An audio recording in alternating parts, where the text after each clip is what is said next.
Should bias rule our day? Should we ever be so judgmental that we are so quick to judge and condemn our newly elected president based on his past actions and therefore completely deny whatever his future may hold or ours?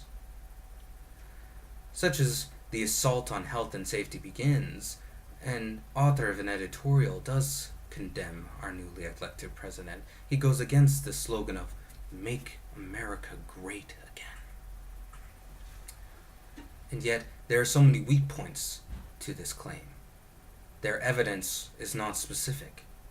And I shall state my case against this bias-fueled criticisms that hold very little merit, such as the practical effects of these bills shall give Congress new power to repeal existing rules and block new ones. Well, therefore, seems quite general. How is this negative? How is this not beneficial to America?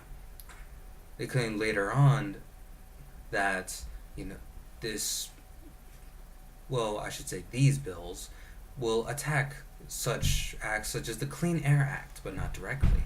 How could it not be directly? And as for that, I felt that it was shallow and underexposed. The mentioning of repealing rules, they say that the Clean Air Act is simply meant to be under attack, but it does not mention how. It doesn't mention how Trump could be taking away the social cost of carbon, the estimate of the damage caused by greenhouse gas emissions that help regulate climate. It does not mention this. With a little bit of extra research, one could mention that. It could be less non-specific. It could be more certain, more specific. Nor is it said to repeal such laws that could help America on account of issues caused by the previous administration, such as climate acts that caused higher energy costs, job loss, and a weaker economy. Without an explanation of the specifics of the rules and laws that can be repealed or blocked and their implications, the reader is left to determine the harm of the new laws for themselves. Built on rotten foundations, as they say. From one rotting pillar to another shaking beam. But we shall continue to expose the weaknesses of this editorial's claims and its evidence. Another example would be the claim that the bills say that a rule cannot become effective unless Congress votes to approve it. The author would later go on that, in essence, that Congress could simply kill a bill by not doing anything. Well, how is it to say that this isn't beneficial for America to be able to, let's say kill a bill with the fact that they were not able to agree on it? With the articles and the newsletters that say or simply mention the fact that Trump has already signed 38 executive actions shows the fact that he is meant for efficiency and beneficial production. But, of course, this is not in this editorial. And therefore, again, we are shown a minor bit of negative information that is not supported with more specific examples and can be countered due to the generalness of their claim.